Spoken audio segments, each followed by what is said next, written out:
এই বছরই আরো একটা গণ অভ্যুত্থান আপনারা দেখতে পারবেন। দেশ বিদেশের সমস্ত তথ্য বিচার বিশ্লেষণ করে দেখা যায় যে এই 2026 সালের, এটা হলো জুন মাস, ডিসেম্বরের মধ্যে আগামী 3 মাস থেকে 6 মাসের মধ্যে বাংলাদেশে আরো একটা গণ অভ্যুত্থান দেখবেন। এই গণ অভ্যুত্থানটা হবে বাংলাদেশে মৌলবাদের বিরুদ্ধে, রাজাকার, আলবদর, আল শামস এদের বিরুদ্ধে, বাংলাদেশে জঙ্গিবাদের বিরুদ্ধে। বাংলাদেশে শেখ হাসিনা বিরুদ্ধে যে সময় যে কোটা আন্দোলন হয়েছিল, এই কোটা আন্দোলনকারীরা কিন্তু আন্দোলনটা শুরু করেছিল এই ভাষায় যে বঙ্গবন্ধুর বাংলায় বৈষম্যের ঠাঁই নাই, শেখ হাসিনার বাংলায় বৈষম্যের ঠাঁই নাই, এইভাবে তারা আন্দোলনটা শুরু করেছিল।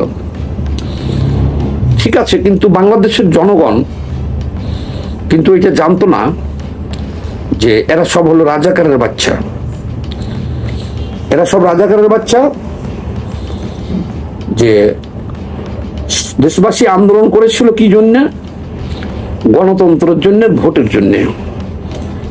কিন্তু অভ্যুত্থানের পরে তারা আইসা বলল কি যে তারা 71কে ডিলিট করে দিব। বিশ্ব হারামজাদা ডক্টর ইউনূস, দুর্ভাগ্য আমাদের যে তার বয়সটা একটু বেশি, হয়তোবা তার বিচার আমরা দেখা করার আগেই সে মরে যেতে পারে না, এটাই আফসোস। কিন্তু বিচার একদিন তার বাংলার মাটিতে হবে। সে ইন্টারিম গভর্নমেন্ট, সে রাষ্ট্রীয় ক্ষমতায় আসছে, মানে সে একজন তত্ত্বাবধায়ক সরকার, সে নির্বাচন দিবে, 3 মাসের মধ্যে নির্বাচন দিয়ে সে চলে যাবে। এই তো, সে রাষ্ট্রীয় ক্ষমতায় আসছে, 3 মাসের মধ্যে নির্বাচন দিয়ে চলে যাবে। কিন্তু সে 18 মাস নির্বাচন দেয় নাই, এবং সে সর্বোচ্চ চেষ্টা করছে যে যতদিন বাইচে থাকবে সে কোনো নির্বাচন দিবে না, এরকম সর্বোচ্চ চেষ্টা কিন্তু সে করেছিল। দেশ বিদেশের চাপে পড়ে বাধ্য হয়েছে নির্বাচন দিতে, এবং সে দেশটাকে, এই দেশটাতে আফগানি শাসন চালু করতে চাইছিল। আপনারা দেখেছেন তার আমলে বহুত হত্যা, মুক্তিযুদ্ধের সপক্ষের যত ভাস্কর্য ছিল, মূর্তি ছিল, 7 জন বীরশ্রেষ্ঠের যে ভাস্কর্যগুলো ছিল, এগুলো সবকে ভেঙে ফেলা হয়েছে। এদেশের মাজার প্রায় ভেঙে ফেলা হয়েছে, বাউল গান বন্ধ করে দেওয়া হয়েছে, যাত্রা, সিনেমা, নাটক সব বন্ধ করে দেওয়া হয়েছে। সে মবক্রেসি চালু করেছে, সংখ্যালঘুদের উপরে নির্যাতন চালিয়েছে, মব সৃষ্টি করে কব্বর থেকে মানুষকে তুলে পুড়িয়েছে।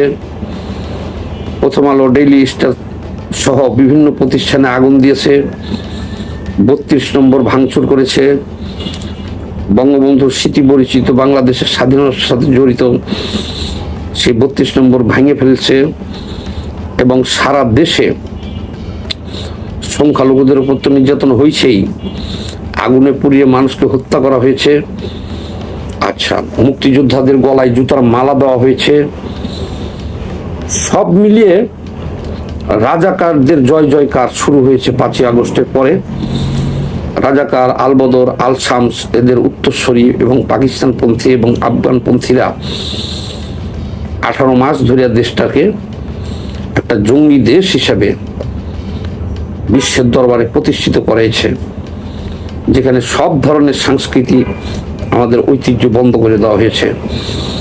ডক্টর ইউনূস নিজে হুকুম দিয়ে দিয়ে মবকৃষি করাইছে, মানুষকে হত্যা করাইছে। এখন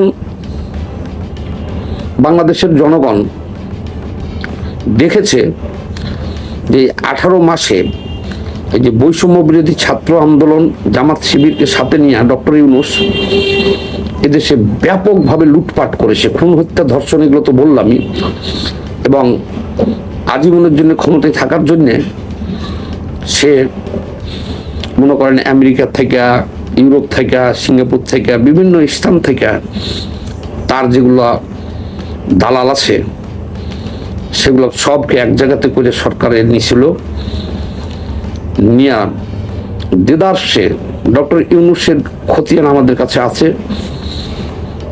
হাজার হাজার কোটি টাকা প্রকাশ্য লুটপাট চালিয়েছে। কত টাকা? হাজার হাজার কোটি টাকা লুটপাট চালিয়েছে। খালি ও না, বৈষম্য বিরোধী ছাত্র আন্দোলনের যে সমস্ত ছেলে পেলেগুলো রাস্তায় না খেয়ে ঘুরতো তারাও এখন পাজেরও চালায়, শত শত কোটি টাকার মালিক। লাখ লাখ শ্রমিক বেকার হয়ে গেছে গার্মেন্টসের, এদের চাঁদাবাজির কারণে বহুত গার্মেন্টস বন্ধ হয়ে গেছে। এই বৈষম্য বিরোধী ছাত্র আন্দোলনের একটা থানা পর্যায়ের মালিক ও কোটি কোটি টাকার মালিক হয়ে গেছে। যে হান্নান মাসুদ নিজেই বলছিল যে তার বাপ মাদ্রাসায় চাকরি করে, গ্রামের সবচেয়ে দরিদ্র ব্যক্তিটা, সে এখন পত্র এলাকার সবচেয়ে বড় বাড়ির মালিক, গাড়ির মালিক হয়ে গেছে। এই গতকালকে একটা সংবাদ বেরিয়েছে যে ইউনূসের আমলে 1 বছরে সুইস ব্যাংকে 41% টাকা বাংলাদেশিরা বেশি জমা দিচ্ছে। অন্যান্য হাসিনার আমলের চাইতেও 41% বেশি টাকা জমা হয়েছে। তাইলে এই সময়ে টাকা কে পাচার করেছে? এখন তো শেখ হাসিনা নাই, শেখ হাসিনার কোনো লোকজন নাই, তাইলে এই পাচারটা কে করেছে? এই পাচারটা করেছে এই বৈষম্য বিরোধী ডক্টর ইউনূসের নেতৃত্বে, এরা এই পাচার করছে।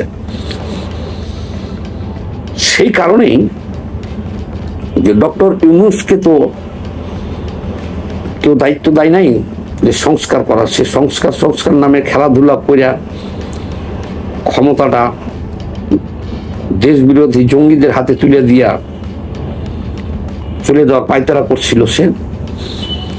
তার কারণে আজ ৭৭ জন সংসদ সদস্য আছে জঙ্গি জামাত শিবিরের। এরা হলো দেশ বিরোধী রাজাকার, আলবদর, আল শামস, যারা বাংলাদেশের স্বাধীনতায় বিশ্বাস করে না। এরকম ৭৭ জন সংসদ জামাতের জঙ্গি সংসদ এখন জাতীয় সংসদে আছে। এই জামাতের আমির আরো 3বার এমপি ইলেকশন করছে, সববার জামানত বাজেয়াপ্ত হয়েছে। এবারকার যে এনসিপি 6 জন সদস্য হয়েছে, একজনও পাস করতে পারতো না। ডক্টর ইউনূস বিএনপির সাথে সমঝোতা করে, কারচুপি করে এদেরকে এই ৭৭টা আসন দিয়েছে, কিন্তু তার ইচ্ছা ছিল পুরো ক্ষমতাই জামাতের হাতে দিয়ে দেওয়ার। জনগণের চাপে, দেশ বিদেশির চাপে সেটা কিন্তু পারে নাই, কিন্তু অকান্ত করেই দিছে। ৭৭ জন জঙ্গি জামাত শিবিরে, ৭৭ জন জঙ্গি জামাত শিবিরের সংসদে কিন্তু সে বসেই দিচ্ছে অলরেডি, তাই না? তাহলে এখন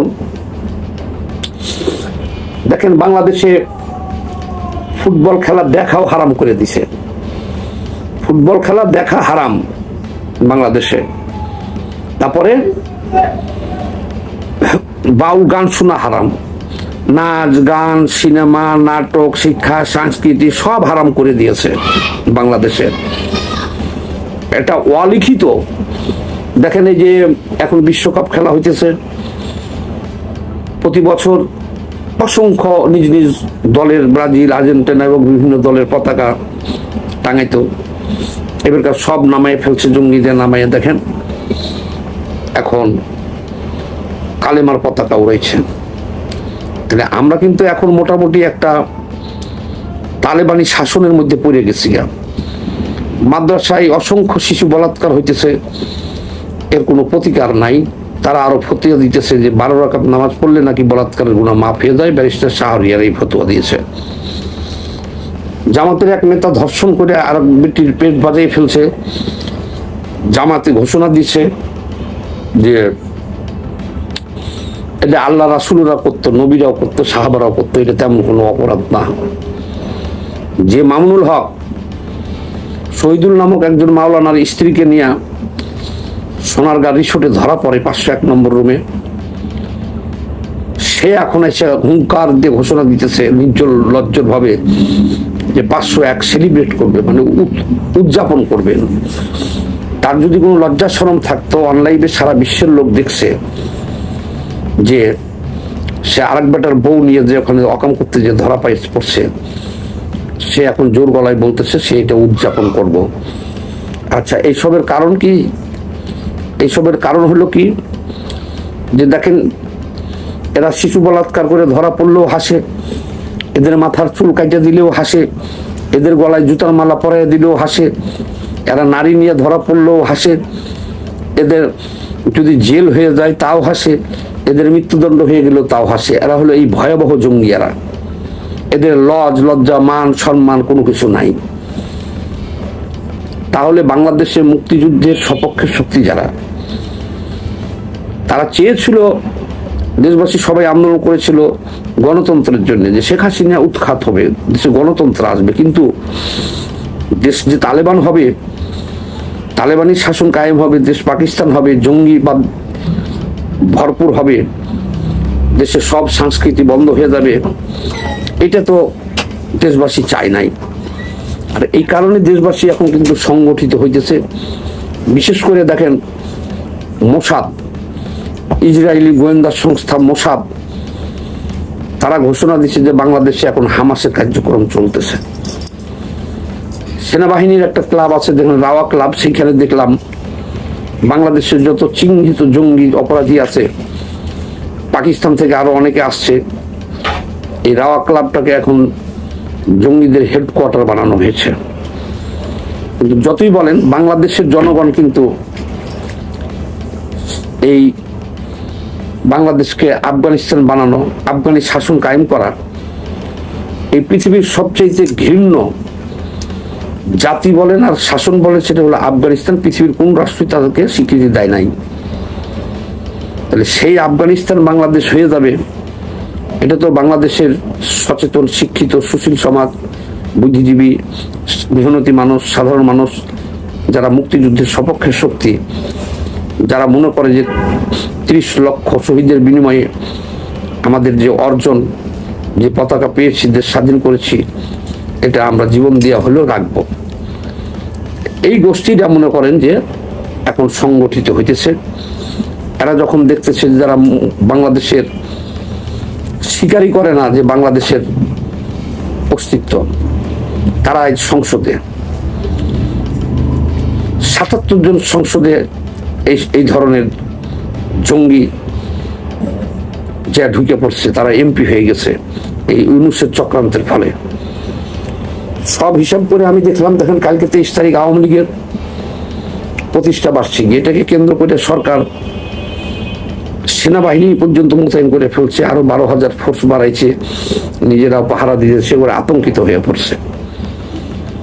কিন্তু বিএনপির উচিত ছিল, বিএনপিকে আওয়ামী লীগও ভোট দিয়েছে, মুক্তিযুদ্ধের সপক্ষের সকলেই ভোট দিয়েছে, এবং তাদের ভোটেই তারেক রহমান ক্ষমতায় আসছে। আসার পরে সে জঙ্গিদের সাথে আত্মসমর্পণ করছে। এই যে একবারটা মন্দির তৈরি করবো রংপুরে, বন্ধ করে দিতে বাধ্য হয়েছে। তারেক রহমান কিন্তু হস্তক্ষেপ করে না। এই দেশটা এখন তৌহিদি জনতার নামে এই এক শ্রেণীর মোল্লা জঙ্গি গোষ্ঠী, এরা সবখানে বাগড়া দিতেছে, এরাই চালাইতেছে। তারা জিহাদ করতেছে বাংলাদেশে আফগানি শাসন কায়েম করার জন্য।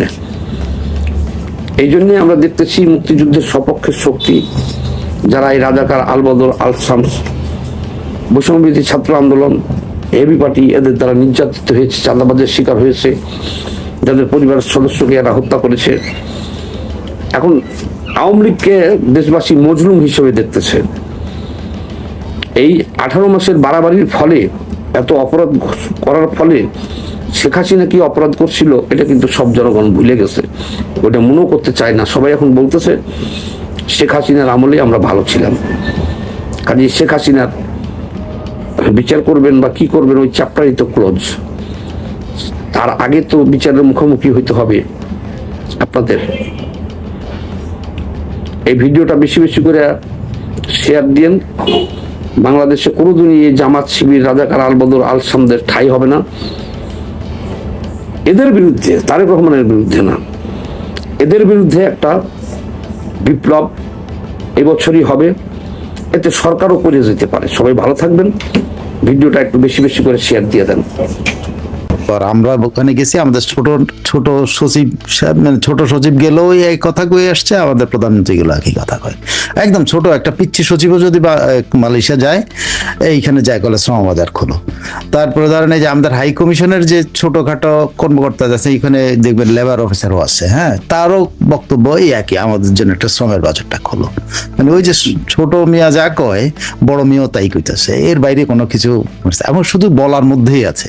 ওই বলার যে বলটা ওনারা বলেন, যেটা সামনে শুনেন, ওইটা আবার পেছনে আসার পর ওনারা ওটা গিলে খান, ওইটা আবার লেমন চষের মতো চুষে চুষে খাইতে থাকেন। এর বাইরে এই মালয়েশিয়া শহর থেকে যেমন এখানে অনেক কথা হচ্ছে যে হালালের বাজার। আরে হালাল বাজার কি হালাল বাজার? যেখানে মুসলমান আছে সেখানে তো হালাল। তো মালয়েশিয়া হঠাৎ করে হালাল বাজার হলো কেমনে? আমি তো এই একটা জিনিস একটা বুঝতে পারলাম না। মালয়েশিয়া কিন্তু মাল্টিকালচারাল একটা সোসাইটির মতো, মুসলিম সংখ্যাগরিষ্ঠ, কিন্তু তাদের এখানে মুসলমানরা হালাল খায়, সব দেশে মুসলমানরা হালাল খায়। তা হালালের বাজার তো বাংলাদেশে ভাই 18 কোটি মানুষ, এর চেয়ে বড় হালালের বাজার আর আছে কোন দেশ? বাংলাদেশ 18 কোটি মানুষের বাজার, সেই বাজার ফালায় থিয়া আপনি যাচ্ছেন 3 কোটি মানুষের বাজার খোঁজার লেগে আপনি দৌড়াইতেছেন। কিসের বাজার? হালালের বাজার। আপনি হালাল জিনিস রপ্তানি করেন, হালাল জিনিস নিজের মানুষকে আগে খাওয়ান, নিজের মানুষগুলো আগে খাক। এই যে ইউনূস আমলে, শেখ হাসিনা আমলে 20% ছিল দারিদ্র্য সীমা, 20% উনি 40 থেকে 20% নামিয়ে নিয়ে আসছিলেন দারিদ্র্য সীমা, সেটা আবার 40% না 45% নিয়ে গেছেন ইউনূস সাহেব। আপনি আগে ওই 25% একটা খাবার দেন রে ভাই, হালাল খাবার দরকার নাই, একটা খাবার দেন। আর খাবার, মানুষের যখন ক্ষুধা থাকে, যখন তার কোনো উপায় থাকে না, তার সাপ ব্যাঙও খায় না? আমাদের আর্মিতে যখন আর্মিরা যখন ওই যে কোথায় তাদের কমান্ডো ট্রেনিং হয়, তখন সাপ ব্যাঙও কিন্তু খায়। তখন কোথায় যায় হালাল? তখন তো হালাল খাবারের জন্য খোঁজে না। ওই যখন কমান্ডোটি 7 দিনের ট্রেনিংয়ে তারা পাঠায় দেয়, 7 দিনে ঘুরে টুরে কি করে আসছো, তখন কিন্তু তারা যে পরিমাণ খাবার দেয়, সেটা যখন শেষ হয় তখন সাপ ব্যাঙ ধরে খেতে হয়। আপনি যখন এই আর্মিরা যে যুদ্ধ করতো, এই আর্মিরা যতই আপনি বলে না, ওই যে এই আমাদের ওয়াকারুজ্জামান নতুন জামাতের আমির, তিনি কি বলেন? তিনি বলছিলেন যে ধর্মীয় অনুশাসন মেনে চলতো। আরে বাবা, ওই জঙ্গলের মধ্যে যদি আসলে যুদ্ধ করতে, ধর্মীয় অনুশাসন কোত্থেকে মানবেন রে ভাই? মানতে পারবেন? তো সেই দেশের মানুষ, সেই দেশের প্রধানমন্ত্রী যায় এই আরেক দেশে, যেখানে 3 কোটি না 4 কোটি মানুষ আছে, সেই দেশে নিজের 18 কোটি ফলাইতে ওই দেশের মানুষের হালাল খাবারের জন্য উনি ব্যবস্থা করার চেষ্টা করতেছেন, নিজের দেশের মানুষের খাবারের চেষ্টা না। হালালের বাজার খুঁজতেছেন। হালাল এখানে কারা বাজার করে? হালাল কারা পণ্য প্রধান? এখন অনেকেই করে, কিছু মানে সাবান পর্যন্ত হালাল বানায়। যমুনা একটা সাবান কি বানাইছে, এটা হালাল সাবান বানায় দিছে। পৃথিবীতে এই হালাল ব্যবসাটা শুরু কিন্তু জিউদের দ্বারা, জানেন? This is started by Jews. তারা দেখছে যে এইটা একটা বড় বাজার, মুসলমানরা এত ডগম্যাটিক যে এদেরকে এই মার্কেটিং করে এদেরকে এই দিকে দৌড়ানো যাবে। তো তারা এটা আবিষ্কার করছে যে মুসলমানদেরকে এই দিকে ধাবিত করতে হবে। এদের নামাজ রোজা পড়ার জন্য বলার দরকার নেই, এদের বলতে হবে যে তোমরা কোথায় গরুটা সহিভাবে কোরবানি হয়েছে সেই গরু খাইতে হবে। নামাজ পড়ার দরকার নেই, রোজা রাখার দরকার নেই, কোরআন শরীফ পড়ার দরকার নেই, হজ করার দরকার নেই, কোরবানি দেওয়ার দরকার নেই। সহিভাবে যেটা জবাই হয়েছে ওইটা খাইতে হবে। মুরগি সহিভাবে কিভাবে জবাই হয় জানেন? হাজার হাজার মুরগি একসাথে আল্লাহ আকবার করে জবাই করে দেয়, কল্লা ফালায় দেয়। তো কল্লা ফালায় দিলে তো এটা সহি হলো না, তারপর এটা খায়, এটার আবার হালাল কয়। সো হালাল ব্যবসাটা আসছে কিন্তু জিহুদের দ্বারা, ইহুদিদের। এদের কিন্তু পুরো আবিষ্কারটা ইহুদিদের। তারা জানে যে মুসলিমরা এরকম ডগম্যাটিক, এদেরকে এটা দিয়ে এই ব্যবসাটা এদের ঘাড়ে চাপায় দেওয়া যায়, এবং এরা এই ঘাড়ের মধ্যে চাপছে সারা দুনিয়াতে। কিন্তু আপনি টরন্টোতেও কিন্তু দেখেন হালাল খাওয়ার জন্য বাঙালি যে পরিমাণ দৌড়ায়, হ্যাঁ, নামাজ পড়ার জন্য কিন্তু 5 ওয়াক্ত নামাজ পড়ার জন্য দৌড়ায় বলেন আপনি তো নিশ্চয়ই আপনি বাঙালিদের দেখেন। হালাল খাওয়ার জন্য যে পরিমাণ আমাদের আপারা, দিদিমণিরা, আমাদের মায়েরা, বোনেরা যে পরিমাণ সুপার স্টোরের হালাল খাবারের কন্টার খুঁজতে থাকে, দেশি মার্কেট খুঁজতে থাকে, জমজম মার্কেট খুঁজতে থাকে, তেমনি কি একটা মসজিদ খোঁজে? যা মসজিদে যায় নামাজ পড়ে, প্রতি 5 ওয়াক্ত পড়ে না। সো সেই হালালের জন্য আমাদের প্রধানমন্ত্রী হালাল বাজার করার জন্য কিন্তু মালয়েশিয়া গেছে। এর বাইরে আমি আর কিছু দেখি নাই, এর বাইরে আমি কিছু আচ্ছা, জি ধন্যবাদ ধন্যবাদ প্রিয় দর্শক। আপনারা যারা পরেশ মন্ডল, তারেক রহমান একজন অশিক্ষিত না অযোগ্য, তিনি কি শুধু সন্ন্যাস চুপচাপ থাকবেন? জি ধন্যবাদ আপনাকে।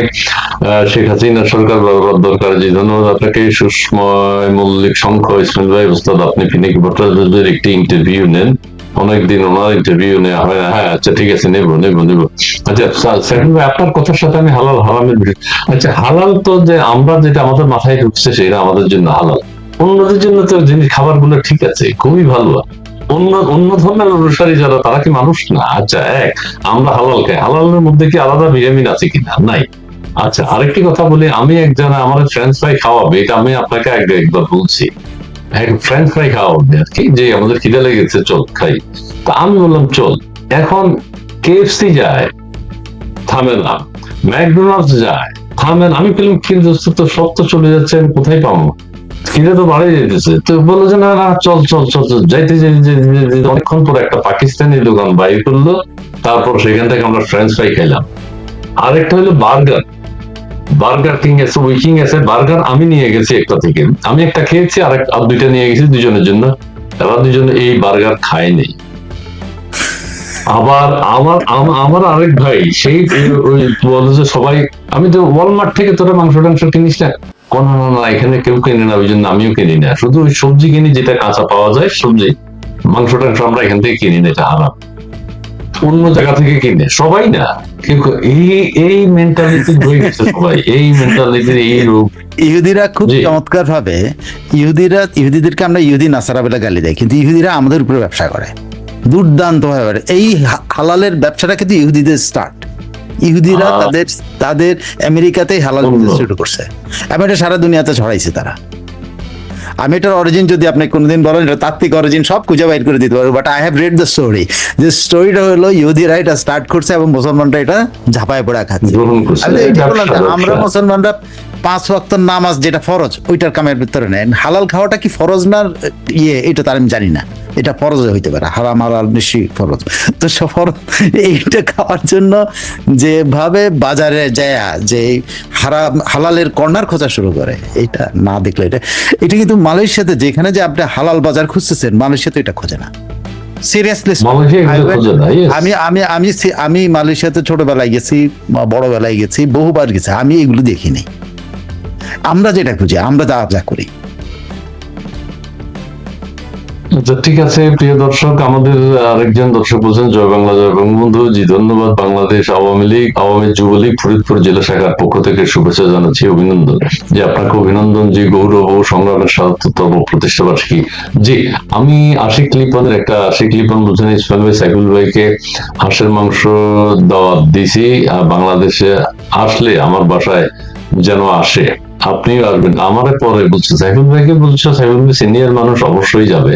শুনলো আমি ঠিক আছে আমি আসবো, সাইফুল ভাই যদি নেয়, সাইফুল ভাই যদি নেয় তাহলে আমি আসবো। আচ্ছা শেখ হাসিনা আসবো, আমি না নেওয়ার কে? না আপনি আপনি যদি সাথে রাখেন। জি সাইফুল ভাইকে শুভেচ্ছা। জি ইসমাইল ভাই, ওস্তাদ ইসমাইল, ওস্তাদ কাশেম চাচার ভাতিজা কেমন আছে? জি ভালো আছে ভালো আছে। জি প্রতিষ্ঠা বার্ষিকী, অসংখ্য ধন্যবাদ আজকে। আচ্ছা এখন আমি আপনার কাছে, আচ্ছা ঠিক আছে প্রধানমন্ত্রীর বক্তব্য আমরা এখন রাখলাম পাশে, আপনার কাছে আমি যেটা জানতে চাই, বাংলাদেশ আওয়ামী লীগের ৭৭তম প্রতিষ্ঠা বার্ষিকী হচ্ছে আগামীকাল 23শে জুন, এবং সেই প্রতিষ্ঠা বার্ষিকী কেন্দ্র করে দেশব্যাপী এক ধরনের উত্তেজনা আবার দেখা দিয়েছে।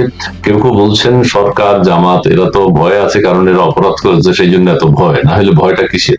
আর আওয়ামী লীগের মতো একটা দলকে নিষিদ্ধ করা এবং তাদের কার্যক্রম নিষিদ্ধ করা, সরকার এখন বিজেপি মোতায়েন করেছে, সেনাবাহিনীও নাকি মোতায়েন করবে বা করেছে শুনেছি। আপনার বক্তব্য একটু যদি বলেন এই বিষয়ে, আপনি যতটুকু জানেন। আওয়ামী লীগের ৭৭তম প্রতিষ্ঠা বার্ষিকী বা ৭৮তম জন্মদিন যেটাই বলো না কেন, দিস ইজ গ্রেট। একটা দলের এত বছর, মানে একটা বয়সের একটা দল, যে দলটা বাংলাদেশের স্বাধীনতা এনেছে, যে দলটা বাংলাদেশকে এত বছর, ধরেন অনেক বছরই তো যাই যাই বলার না কেন, বঙ্গবন্ধু ৩.৫ বছর, তারপর শেখ হাসিনার আরো ২৫, ২২, ২৩ বছর, মনে ৫৬-র মধ্যে অর্ধেকের মতো সময় এই দলটা বাংলাদেশ চালিয়েছে, এবং বাংলাদেশকে বলতে পারেন যে স্বাধীনতা স্বাধীনতা এনে দিয়েছে। এবং আরেকটা মাইল ফলক, সেটা হলো বাংলাদেশের এই যে দারিদ্র্য বিমোচনের জন্য, মানে ইউনূসের সুদের রাজত্ব থেকে বাংলাদেশে বের করা বা মানুষকে মানে দারিদ্র্য ইয়ে থেকে বের করা, মানে অ্যাটলিস্ট শেখ হাসিনার আমলে বলা হয় যে 22% মানুষ দারিদ্র্য সীমার নিচে থেকে বেরিয়ে আসছেন। এবং একটা মাইল ফলক যে উন্নয়নশীল দেশের মানে একেবারে দরজায় দাঁড়িয়ে আছেন, যদিও এই সরকারও আবার এটাকে পেছানোর চেষ্টা করেছে, আবার পেছানোর চেষ্টা করছে, যেটা হোক, কিন্তু এই দলটা কিন্তু এগুলো করেছে। এবং যতগুলো উন্নয়নের আপনি যদি মাইল ফলক দেখেন, সবগুলো এদের আমলেই দেখতে পাবেন। আপনি অন্য কারো আমলে কিন্তু বঙ্গবন্ধুর আমলে যেটা দেখেছেন সেটা হলো স্বাধীনতার পর রিকনস্ট্রাকশন, পুনর্বাসন, পুনর্গঠন যেটা ছিল, সকল ব্রিজ কালভার্ট ভেঙে ফেলছিল, সবগুলো বঙ্গবন্ধুর আমলে। এই 3.5 বছরেই কিন্তু ঠিক করেছেন বঙ্গবন্ধু, অন্য কেউ কিন্তু এগুলো করেনি, বঙ্গবন্ধুই করেছেন।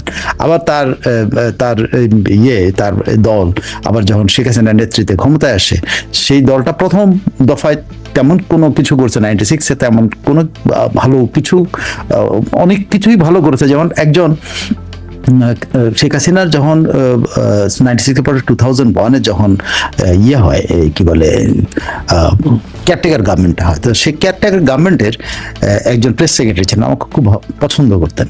তো সেই কেয়ারটেকার আমাকে একদিন বলছেন, এইভাবে বলছেন যে, সাইফুল বলো তো শেখ হাসিনা জিতবে না হারবে? তো আমার একটা ধারণা ছিল স্বাভাবিকভাবে যে দলটা এত ভালো করছে, মানে কোনো ইয়া ছাড়া 96টা কিন্তু শেখ হাসিনা একদম কি বলে একেবারে নিষ্কলুষ একটা সময় গেছে, যে সময়টাকে উনি বলতে পারেন যে এটা মানে তার মানে স্বর্ণময় দিন আর কি। তার মানে দলটারও কোনো দুর্নাম ছিল না, কিচ্ছু ছিল না। তো সেই সময়টা উনি আমার জিজ্ঞেস করেছে, সাইফুল বলো তো, আমি বলছি আমি তো নির্দ্বিধায় বলছি যে আওয়ামী লীগ জিতবে। তখন বলছি যে আওয়ামী লীগ জিতবে না। কেন আওয়ামী লীগ জিতবে না? তখন বলে যে আমাকে বলছেন যে আমি জানি শেখ হাসিনা আমরা চিনি চাম্পা কলার দাম বাড়ে নাই, সো আমার কোনো ক্ষতি হয় নাই, আমি চিনি চাম্পা কলা খাই। উনি চিনি চাম্পা কলা খেতেন, তখন আমাকে বলছেন উনি যেটা। তা আমি যে চাল খাই সেই চালের দাম বাড়ে নাই, সো আমার কোনো ক্ষতি হয় নাই। এবং চিনি চাম্পা কলা ওনার কথা অনুযায়ী গ্রামের সাধারণ মানুষকে বাংলা কলা খায়, সেটার দাম বাড়ে নাই। সো সাধারণ মানুষের মধ্যে কোনো মানে শেখ হাসিনার জন্য বিরোধিতা নাই, চালের দাম বাড়ে নাই, সবকিছু ঠিক আছে। তারপর হারবে, কেন হারবে? তখন বলছিলেন যে শেখ হাসিনা হারবে এই জন্য, কারণ আমি নামটা বলি, বলছে কয়েকজনকে ইয়ে করছেন, বঞ্চিত করেছেন। বঞ্চিত শব্দটা কিরকম বঞ্চিত করছেন? কয়েকজনকে শাহ এমএস কিবরিয়া ভালোবেসে তারে ফাইন্যান্স সেক্রেটারি রেখে দিছিল, তিনি ক্যাবিনেট সেক্রেটারি হইতে পারেন নাই। এটা কিন্তু তার উপর তার কিন্তু মহাক্ষোভ আছে। শাহ এমএস কিবরিয়া অর্থমন্ত্রী, তিনি তাকে একজনকে ভালোবেসে, এক ডক্টরকে ভালোবেসে তার পুরো আমলে তাকে ফাইন্যান্স সেক্রেটারি রেখে দিচ্ছে, মানে তাকে ভালোবাসা ফাইন্যান্স সেক্রেটারি রাখছে, তাকে ক্যাবিনেট সেক্রেটারি সে হওয়ার মতো পর্যায়ে চলে গেছিল, কিন্তু হইতে পারেন না। উনি শুধুমাত্র শাহ এমএস কিবরিয়ার ভালোবাসায়, এই ভালোবাসার বিরুদ্ধে বিদ্রোহ করতে হবে তো। এবং সেই আমলা কিন্তু বিদ্রোহ করছে পরবর্তীতে উপদেষ্টা হয়ে, ওই এতে বসে উপদেষ্টা ছিলেন ওইখানে। এই আমলারা মিলে, যে আমলারা এই বঞ্চিত, মানে ওনাদের ভালোবাসাটাও ছিল একটা কঠিন কাজ। তারপরে হলো ওনাদের মধ্যে একটা তৈরি হয়েছিল, একটা সিভিল এবং মিলিটারি প্রশাসনের মধ্যে একটা ধারণা আছে যে এটা শিফট করে দিতে হবে। সুশীলরা এটা মাথার ভিতরে ঢুকিয়ে দিয়েছিল তখনকার কেয়ারটেকার গভর্নমেন্টের মধ্যে, লতিফুর রহমানের গভর্নমেন্টের মধ্যে, যে পুরা শিফট করে দিতে হবে, নাহলে কিন্তু এটা উল্টা না দিলে কিন্তু এরা জেকে বসবে। তখন কিন্তু এইটা লতিফুর রহমান এসে একসাথে 14 জন না 10 জন সেক্রেটারিকে, সচিবকে রিমুভ করে দিল। আমি এখন বলে দিই যে ডক্টর আকবর আলী খানের কথা উনি উল্লেখ করেছিলেন, যে ডক্টর আকবর আলী খান তিনি ক্যাবিনেট সেক্রেটারি হতে পারেন না, এটা তার ভেতরে প্রচন্ড ক্ষোভ দেব, এই জন্য উনি প্রতিশোধের নেশায় পাগল ছিল। এত ভালো মানুষ বিশ্বাস করা যায়? যে এইগুলো হলো আওয়ামী লীগের দর্জি, কারণ আওয়ামী লীগ জিতে পারে না। আর হলো সিভিল, ওই যে সুশীলরা আছে, সুশীলরা চায় না যে একটা দল 5 বছরের, যেটা বিএনপিকেও তারা চায় নাই, আওয়ামী লীগ তো চায় নাই। সো আওয়ামী লীগ যেহেতু চায় না, এবার আর আওয়ামী লীগ আসবে না। সো এটা তুমি ধরে নিতে পারো, আমাকে তুমি করে বলতেন, আদর করতেন, যে তুমি ধরে নিতে পারো যে আওয়ামী লীগ ক্ষমতা আসছে না। আমি বিশ্বাস করি না, তার কথা আমি পাত্তাই দেই নাই। বলেছেন না ভাই, আপনি কি করেন সব, আমি বিশ্বাস করি আওয়ামী লীগের হারানোর মতো অবস্থা নাই। কিন্তু ঘটনা কি দেখা গেল, তাই যে সত্যি ইলেকশনের দিন আওয়ামী লীগকে হারানো হইলো, বুঝছেন? আওয়ামী লীগের এই প্রত্যেকটা বেশিরভাগ ইউনিয়ন পরিষদ চেয়ারম্যান গর্তের মধ্যে, এই পুকুরের মধ্যে নিয়ে দাঁড় করা রেখেছে ক্যাপ্টেন সাহেবরা, লেফটেন্যান্ট সাহেবরা। এখন ওদের এলাকার ইউনিয়ন পরিষদের চেয়ারম্যান পুকুরের মধ্যে দাঁড় করা রেখেছে প্রথম 5-6 ঘন্টা, তো এলাকাবাসী ভোট দিতে গেছে, গণেশ উল্টায় গেছে। সো এইভাবে আওয়ামী লীগকে হারানো হয়েছে। তো সেই হিসাবে আপনি যদি এই আমলটা ধরেন, সেই আমলটা তো কিন্তু হল। সো আওয়ামী লীগের কিন্তু সাকসেস, এই দলটার অনেক সাফল্য আছে, অনেক ব্যর্থতাও আছে। ব্যর্থতা হলো এই দলটার ব্যর্থতা, সরকারের ব্যর্থতা আমি কিন্তু একবারও বলছি না। দলটার ব্যর্থতাটা কিন্তু দলটাকে শেখ হাসিনা নার্সিং করেন নাই। উনি নার্সিং এর দায়িত্ব কিছু মানে কি বলে অর্বাচীন বালক বা অর্বাচীন বুড়ার হাতে দিয়ে দিয়েছিলেন, যেগুলো সারাক্ষণ নিজেরা সার হওয়ার যোগ্য কিনা কিন্তু শ্বাস শুনতে পছন্দ করতেন, সারাক্ষণ নারী দ্বারা পরিবেষ্টিত থাকতেন। এই ধরনের জিনিসগুলো এই দলটার তৃণমূলের নেতাকর্মীরা দলটার কাছাকাছি, স্ট্রাকচারের কাছাকাছি যেতে পারেনি। প্লাস এই যেহেতু দীর্ঘদিন ছিল, এই দলের এমপি গুলো প্রত্যেকটা যে এলাকায়, বেশিরভাগ এলাকায় নিজেদের ক্লাব করে ফেলছিল, পারিবারিক ক্লাব। মানে এটা দল থাকে নাই। মানে এমপি যদি পারিবারিক ক্লাব বানায় ফেলে, উপজেলা চেয়ারম্যান যদি পারিবারিক ক্লাব বানিয়ে ফেলে, সেটা কি সংগঠন থাকে? সংগঠন ছিল না। তো সেই সংগঠনটা যে আজকে মানে কালকে প্রতিষ্ঠা বার্ষিকী, সেখানে শেখ হাসিনা গত 2-2.5 মাস ধরে যতটুকু শুনেছি, যতটুকু বুঝি, যতটুকু শুনেছি, যে উনি আবার সেই সংগঠনের কাছে গেছেন। এটা হলো এই দলটার জন্য একটা শুভ দিন হতে পারে, যদি সত্যি যেগুলো শুনি, আমি যেগুলো শুনেছি, যে শেখ হাসিনা দলের কাছাকাছি গেছেন, তার টোটাল তৃণমূল নেতৃত্বের কাছে তিনি নিজে পৌঁছেছেন এবং তিনি দলটাকে নার্সিং করতেছেন, যেটা তিনি গত 17 বছর করেন নাই। গত 17 বছর বা 15 বছর ধরে এটা অর্বাচীনদের হাতে দিয়ে রাখছিলেন। একটা ফুল সেন্ট্রাল কমিটি, যে সেন্ট্রাল কমিটি আপনার মানে কি বলে একটা আন্দোলনের মধ্যে পুরা হয়ে গেছে, তাসের ঘরের মতো উড়ে গেছে, পালায় যেতে জয়েন্ট সেক্রেটারিকে। আবার সেই জয়েন্ট সেক্রেটারি আবার লম্বা লম্বা কথা বলে, জয়েন্ট সেক্রেটারিরা পালাই গেছে, সেই জয়েন্ট সেক্রেটারি লম্বা লম্বা কথা কয়। এখন জেনারেল সেক্রেটারি তার প্রেসিডেন্টকে বাঁচানোর জন্য যে তার দায়িত্বটাকে, আপনি যদি একটা অর্গানাইজেশনের কাজে থাকেন, একটা দায়িত্ব থাকেন, আপনার দায়িত্বের উপরে যে আছে আপনার উপরে, তাকে ডিফেন্ড করার দায়িত্ব আপনার। শেখ হাসিনাকে ডিফেন্ড তো দূরের কথা, শেখ হাসিনার জন্য দাঁড়ানো তো দূরের কথা। ইদানিং শুনি যে এই লোকটি সাংগঠনিক নীতি বহির্ভূতভাবে প্রকাশ্যে শেখ হাসিনাকে নিয়ে কথা বলে। যদি সংগঠন বেরোতে পারে এই 78তম জন্মদিনে, এই যদি বেরোতে পারে, আমি মনে করি তাদের জন্য এটা শুভ দিন হয়ে আসবে। আর যদি এই জায়গা থেকে বেরোতে না পারে, আমি জানি না এটা কোন দিকে যাবে। আচ্ছা, এখন সেনাবাহিনী মোতায়েন আর বিজেপি মোতায়েন বিষয়, আচ্ছা ঠিক আছে, এটা পরিস্থিতি কি কোন দিকে যায়, কি হয়, আমরা সেটা দেখবো। না, সেনাবাহিনী মোতায়েন কিন্তু আওয়ামী লীগের সাফল্য। এটা আপনি এটাকে আওয়ামী লীগের সাফল্য হিসাবে দেখেন, যে আওয়ামী লীগকে মাঠে খেল। আওয়ামী লীগ তো গ্রাম পুলিশের সাথে মারামারি করার কথা, কারণ তারা তো গ্রামের থেকে বেরোতে পারতেছিল না। গ্রাম পুলিশের সাথে মারামারি কথা, অথবা আনসারের সাথে মারামারি করার কথা। আওয়ামী লীগের তো না হলে ইয়ার সাথে পুলিশের সাথে মারামারি করার কথা, আর তার চেয়ে উপরে গেলে বিজিবির সাথে মারামারি করার কথা। সেনাবাহিনীর সাথে তো আওয়ামী লীগের মারামারি কথা, মানে এতগুলি ধাপ আওয়ামী লীগকে পার করে দিচ্ছে তো একসাথে, এক চান্সেই। গ্রাম পুলিশের সাথে আর আওয়ামী লীগের মারামারি নাই, এখন আনসারের সাথে মারামারি নাই, পুলিশের সাথে মারামারি নাই, বিজিবির সাথে মারামারি নাই, সরাসরি মারামারি হলো সেনাবাহিনীর সাথে। চ্যালেঞ্জ এটা ওই যে ইয়ের মতো আর কি, জোফরে জিয়ার আর ইয়ের মতো, যে মোহাম্মদ আলীর সাথে ফাইট আর কি। এটা নিচে ক্ষুদ্রাতি ক্ষুদ্র কারোর সাথে কেন নটনের সাথে তার মারপিট করতে হচ্ছে না, কেন নটনের সাথে ফাইট করতে হচ্ছে না, সরাসরি মুর্শিদুদ্দৌলা জোফরে জিয়ারের সাথে। গুড। আওয়ামী লীগের জন্য আপনি জোফরে জিয়ারের সাথে যদি আলীর খেলায়, আলী একবার হারছে, ঠিক আছে, কিন্তু আলী খেলার মধ্যে তো আলী পরবর্তীতে জেতার জোশটা পাইছে। তা আওয়ামী লীগ কোথাও হারতে পারে, ওদের কাছে অস্ত্র শস্ত্র আছে, হারতে পারে এবার, কিন্তু জেতার জন্য কিন্তু আওয়ামী লীগ কিন্তু মনের অস্ত্র পেয়ে গেছে, যে তাদেরকে মোকাবেলা করার জন্য সশস্ত্র ম্যাজিস্ট্রেসি পাওয়ার সম্পন্ন আর্মি দিতে হচ্ছে। যে আর্মি কিন্তু মাঠে ছিল, কিন্তু তাদেরকে ম্যাজিস্ট্রেসি পাওয়ার দিচ্ছে। কেন দিচ্ছে? মানে গুলি করো, মানে মাইরা ভালো, এটাই, আর কিছু না। তো এই আওয়ামী লীগকে কিন্তু সরাসরি মানে আর্মি ফেস করতে হচ্ছে, গুলি ফেস করতে হচ্ছে। সো আপনি একটা দিন দেখেন যে আর্মি কি করে আর আওয়ামী লীগ করে। তো আওয়ামী লীগের জন্য একটা শুভ দিন, কারণ তারা প্রথমেই হেভিওয়েটের মানে যিনি মূল চ্যালেঞ্জারের সাথে তাদের ফাইট হয়ে যাচ্ছে। ওই চুনোপুটি এনসিপির সাথে তার ফাইটের দরকার নাই, চুনোপুটি জামাতের সাথে ফাইট ধরে, ইভেন বিএনপিকেও তারা চুনোপুটি বানায় আর্মি নামায় দিছে। মানে বিএনপি খেয়াল করে দেখ, মাত্র 4 মাসে মাত্র সাংগঠনিক ক্ষমতা এতটাই সংকীর্ণ হয়েছে তাদের যে তারা এখন মাঠে থাকতে ভয় পাচ্ছে। জামাতের সাংগঠনিক অবস্থা এমনই, যতই হুঙ্কার মুঙ্কার মারুক, এমনই অবস্থা যে আওয়ামী লীগকে মোকাবেলা করার জন্য তারা যথেষ্ট না, তারা আর পারে না। যে এনসিপি তো নাই, নিখোঁজ। তো রাজনৈতিক শক্তি কিন্তু রাজনৈতিক শক্তিকে মোকাবেলা করতে না পারলে, যখন এই দানবীয় শক্তি যেটাকে বলে, সশস্ত্র শক্তি যেটাই, সেটা যখন আপনি মাঠে নামাবেন, তখন কিন্তু আপনি অপর পক্ষ কিন্তু শক্তিশালী করলেন। আওয়ামী লীগ কিন্তু শক্তিশালী হলো এই উদ্যোগের মাধ্যমে মানসিকভাবে। দেশের মানুষও দেখলো যে আওয়ামী লীগকে মোকাবেলা করার জন্য সেনাবাহিনী মাঠে। আচ্ছা সাইফুল ভাই, আমি এই শেষের দিকে আসছি, মানে আমি আমাদের মামুনুল হক সাহেবের কোনো বক্তব্য শুনেছেন কিনা বা জানেন কিনা, এক।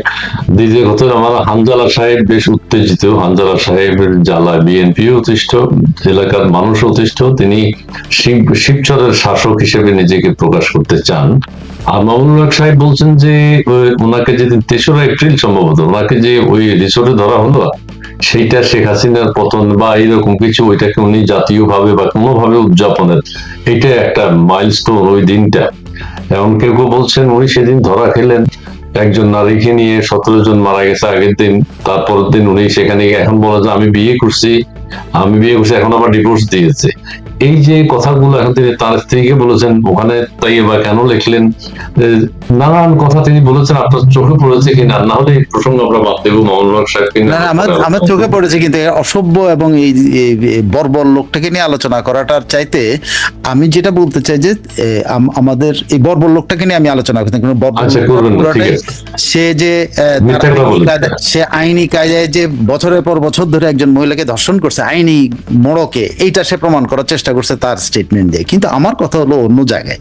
এই মামুনুল হককে নিয়ে যখন পার্লামেন্টে কথা হলো, বা পার্লামেন্টে যখন মামুনুল হক কথা হলো, কিন্তু এখানে আমাদের স্পিকার বিশ্ব রেকর্ড করছেন অনেকগুলা, তিনি মানে নিজের কথা নিজে এক্সপান্স করছেন। এরকম 2-4টা ঘটনা আছে, আমি যদি আমার কাছে রেকর্ডেড আছে, 2-1টা আছে, কিন্তু উনিও এক বিশ্ব রেকর্ড করেছেন। কিন্তু ঘটনা হলো কি, উনি বিশ্ব রেকর্ড আরেকটা দিক থেকে করেছেন।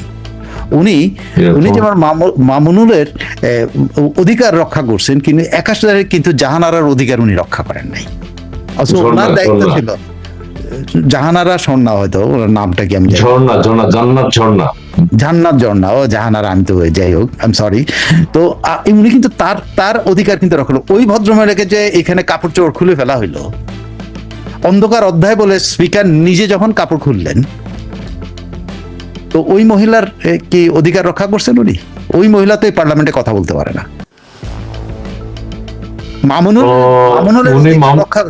মামুনুল সাহেবের কথা বলছেন যে সংসদে নাই, কথা বলতে পারবে না, তার নিয়ে আলোচনা করারই দরকার। তাহলে তো ওই জান্নাত বেগমও তো নাই, তো ও তো নাই, ওর অধিকার কোথায় গেল?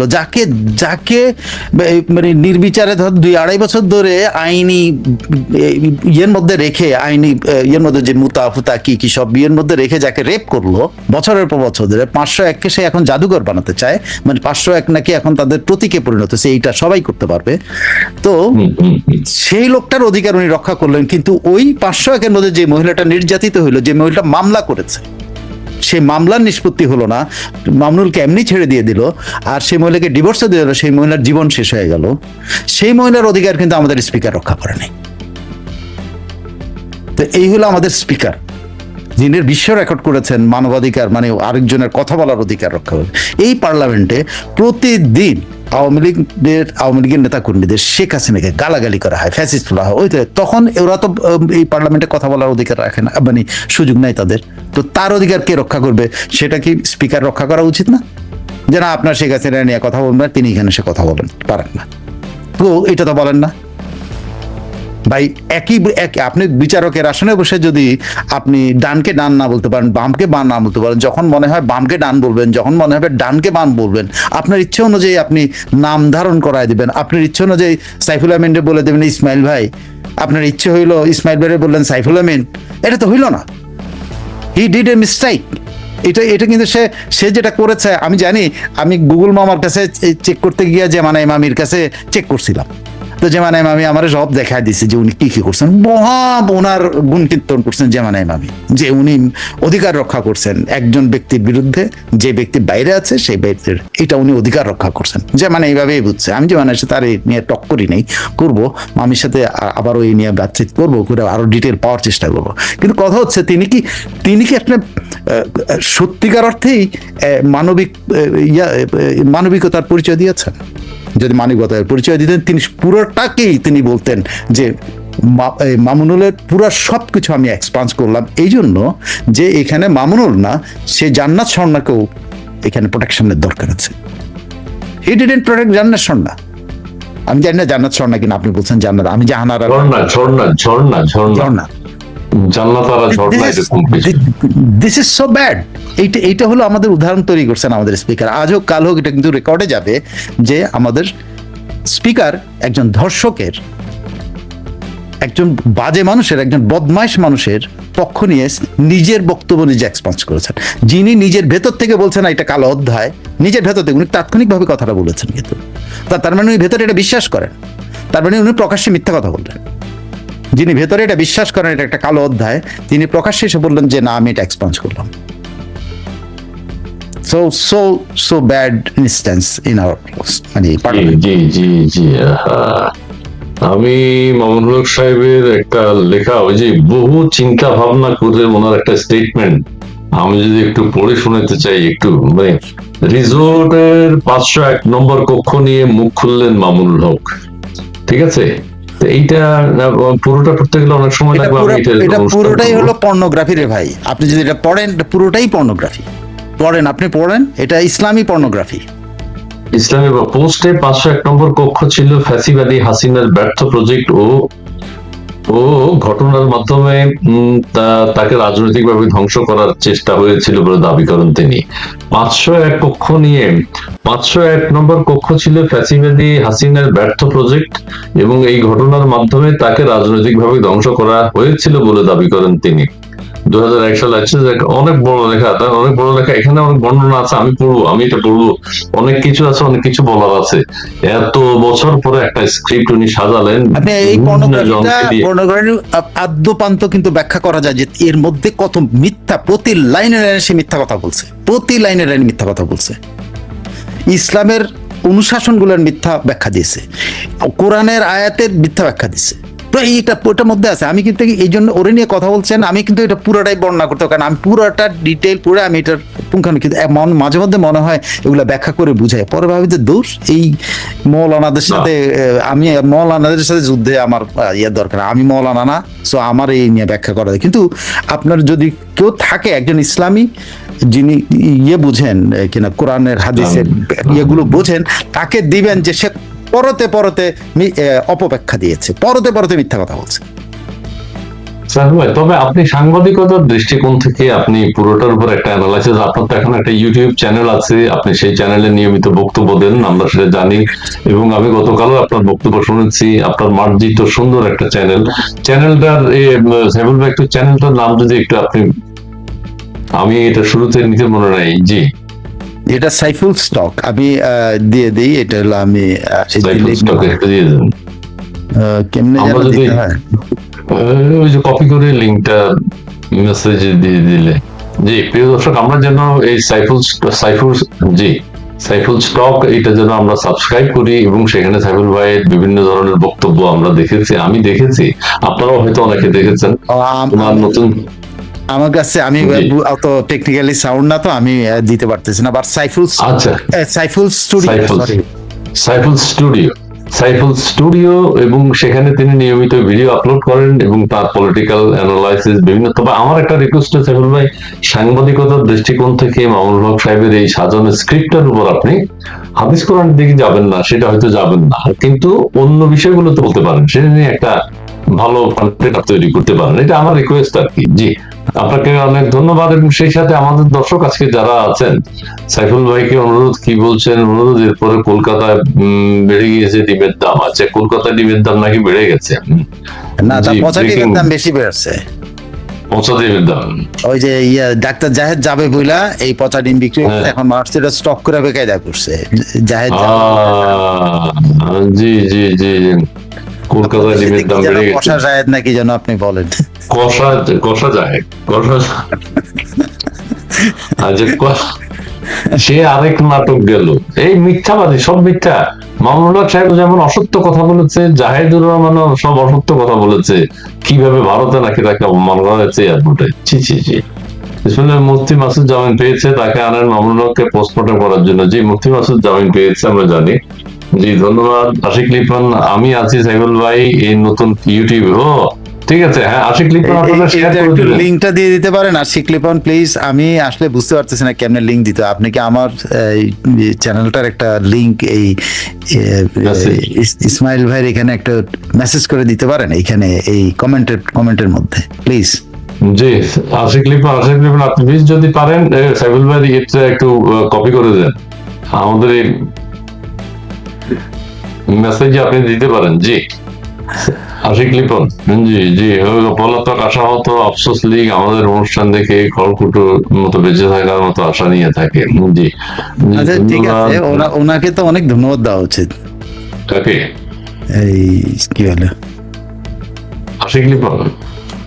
হ্যাঁ কি না, এই যে কি যেন নাম বকাবকি করলো যে মাহবুর রহমান, এই যে মাহবুর রহমান, ওনাকে একটু ধন্যবাদ দেন। অ্যাটলিস্ট এইটুকু তো দৃষ্টি কাটা গেছে, আগে তো এইটুকু বলতো না। আচ্ছা ঠিক আছে ঠিক আছে। ওনার রিয়াকশন দেখাচ্ছে যে এটা অনেক অগ্রগতি না। জি জি জি জি, আমাকে ব্লক করেছে সাইফুল। জি জি জি, ধন্যবাদ। মহসিন সাহেব খুব উত্তক্ত, আমাকে ব্লক করেছে সাইফুল কোথায়? কারণ আমি ভিন্ন মতাদর্শের কারণে এখনো এত প্রশ্ন করার পরও একটি প্রশ্নের উত্তর দেননি ইসমাইল সাইফুল। এগুলো মনস্তাত্ত্বিক নোংরা আচরণ। এই যে মহসিন সাহেব, আপনি এটা আপনারটা খুঁজে এখন যে টের পেয়েছেন যে ওনার উপর আমরা প্রভাব বিস্তার করতে পারি। উনি প্রতি অনুষ্ঠানে আমাদের বকাবকি করেন, আমার খুব ভালো লাগে।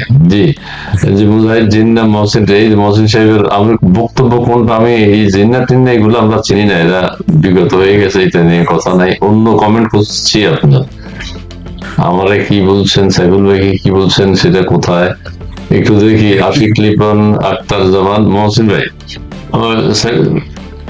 50,000।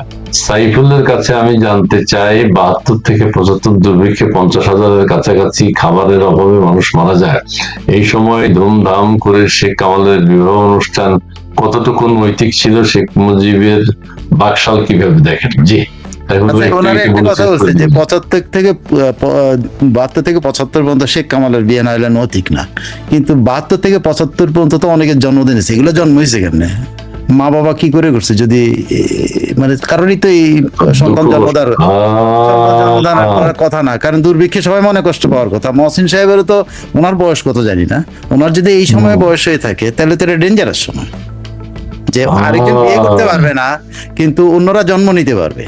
কারণ 72 থেকে 75 অনেকে জন্ম নিয়েছেন না ভাই, জন্ম মিলিত হয়েছে তো, মিলিত শুধু জন্ম না, অনেকে মিলিত হয়েছে। তারপর এই দুঃখে কি বন্ধ রাখছে কিনা আমি জানি না। সাইফুলের কাছে আমি জানতে চাই, মহসিন সাহেব আপনার এজ কত একটু যদি বলেন ভালো হবে, আপনার বয়স কত একটু যদি জানান, তাহলে আমরা জানতে পারবো আসলে। কারণ ওই সময় ছোট বড় সবাইকে, আমার মনে হয় না ছোট বড় সবাইকে নাম ধরে রাখা ঠিক না আর কি, সেই জন্য বললাম আর কি। থ্যাংক ইউ জিয়াউল হক, আপনাকে থ্যাংক ইউ লিংকটা দেওয়ার জন্য। এই যে জিয়াউল হক কি একটা দিল, হ্যাঁ এখন এটা কি আপনার চ্যানেল? এই লিঙ্কটা, হ্যাঁ সাইফুল আমিন, হ্যাঁ জি জি জি, আপনার জিয়াউল হক, আপনাকে অনেক ধন্যবাদ, অনেক ধন্যবাদ, অনেক ধন্যবাদ। আপনারা এই চ্যানেলটি সাবস্ক্রাইব করবেন প্লিজ। এটা হচ্ছে মানে জি, যিনি বকাবকি তিনি ফুল ইমানদার। আচ্ছা ঠিক, অনেক ধন্যবাদ প্রিয় দর্শক। সাইফুল ভাই, আপনার শেষ কথা একটু বলে দেবেন আজকে। প্রিয় দর্শক, আজকে রাত 11টায় বাংলাদেশ সময় আরেকটি লাইভ আছে, মোহাম্মদ আমিনুল ইসলাম থাকবেন সেখানে। আমরা বিভিন্ন বিষয় নিয়ে কথা বলবো। সাইফুল ভাই, আপনার শেষ বক্তব্য। তো সবাইকে শুভেচ্ছা, যে যেখানে আছেন, বাংলাদেশে ভারতে যারা আছেন তাদেরকে রাতের শুভেচ্ছা। আর বাঙালি বা বাংলাদেশি যারা যেখানে আছেন, পৃথিবীর যে কোনো প্রান্তে আছেন, সেখানে যেখানে আছেন, এই ইউনুস এবং তার বাহিনী এবং এনসিপি এবং তার বাহিনীকে যেখানে পাবেন সেখানে হ্যাকিং করবেন, আমাদের দেশটা ধ্বংস করবেন। জিজ্ঞাসা করবেন যে তারা কেন এটা করলো, পারলে ডিম মারবেন, গায়ে হাত উঠাবেন না। আর পারলে আপনার ঘরের থেকে নিয়ে যা আদর করে ঠান্ডা একটু শুরুয়া, গরম শুরুয়া দিবেন না, মুরগির শুরুয়া, পারলে মুরগির শুরুয়া, বলবেন যে তোমার একটু মুরগির শুরুয়া উপহার দিলাম, ওর গায়ের মধ্যে ঢেলে দিবেন। প্রতিবাদটা এইভাবে জানান, অ্যাটলিস্ট প্রতিবাদ, সর্বত্র প্রতিবাদ দেখা যাক। আর ইউনুসের সকল প্রোডাক্ট বর্জন করুন। অনেক ধন্যবাদ। জি, সাইফুল ভাই এই কথাটা নিয়মিত ভাবে বলে আসছে যে একজন আক্তার জামান লিখেছেন যে ডক্টর ইউনূসকে নিয়ে আপনারা এখন আর কোনো আলোচনা করছেন না, উনি যে দেশটা ধ্বংস করলো আক্তার জামান। আমরা আসলে ইউনূস সাহেবকে ভুলে যাওয়া চলবে না, আমরা এই যে স্মরণ করি প্রতি মুহূর্তে। আজকের বিষয় যেহেতু অন্যটা ছিল, ডক্টর আমি ইউনূসকে তো আমরা শুরুয়া দেওয়ার আলোচনা- জন্য, ওর মাথার মধ্যে একটু শুরুয়া দেওয়ার বলছেন। জন্য বলে এইটুকু একটু বলছেন। বলেন আপনারা। হামে প্রচুর ছেলে মারা যাচ্ছে, শিশু মারা যাচ্ছে, আজকেও মারা গেছে। হ্যাঁ, 600-র উপরে, 700 হতে চললো। তো এই যে যত শিশু মারা গেছে, তত ডবল বাবা মা, যখন 700 যদি মারা যায়, 1400 বাবা মা আজকে তাদের বুক খালি, তাদের অন্তরে ক্রন্দন, এই ডিউ টু ডক্টর ইউনূস। ঘৃণা জানানোর কোনো ভাষা নেই। জি জি, অনেক ধন্যবাদ। এই যে আশিক লিপানো দিয়েছেন যে এই যে সুনভাই সাইফুল আহমেদ, এটাই তো মনে হয়, এটা কি না? হোয়াটসঅ্যাপ আমাকে দিবেন না, এখানে ও আমাকে দিছে মনে হয়, ও আমাকে দিবেন না, মানে এইখানে কমেন্টে দিবেন। জি জি, অনেক ধন্যবাদ, অনেক ধন্যবাদ।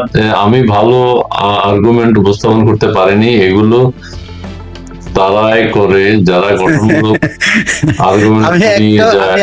আমরা কি ব্যক্তিগত আক্রমণ করছি ওনাকে? আমি বলছি 72 থেকে 75 পর্যন্ত যারা জন্ম নিয়েছে, তাদের কি জন্ম দান করাটা তাদের বাপ মার পাপ ছিল? তাদের বাপ মা কি বিরত থাকা উচিত ছিল সেখানে জন্মদান করা? তাহলে শেখ মুজিবুর রহমানের সন্তান বিয়ে করতে পারবে না, আর আমরা সবাই মিলে সন্তান জন্ম দিতে পারবো? এটা কেমন ধরনের, আমি তো এটা বুঝলাম না। অবশ্যই না, এটা নিয়ে কথা বলারই দরকার নাই মহসিন সাহেব। এটা একজনের বিয়ে হয়েছে, এটা কি করা হবে ভাই? মানে বিয়ে শাদী তো হবেই, জন্ম মৃত্যু সবই হবে। যে ওই দুঃখের সময় কেউ মারা যাবে না, দুঃখের সময় কেউ জন্ম নেবেন, এটা তো হয় না। ঠিক আছে, বিয়ে তো হবে, বিয়ে শাদী আরো বহু বিয়ে হয়েছে। ওনার জন্য বিয়া দেন, সাল দেন নাই। আপনার বয়সটা যদি একটু বলেন। আমার মনে হয় 72 থেকে 75-এর মধ্যেই হবে, না হলে কিন্তু উনি দিতেন। মহসিন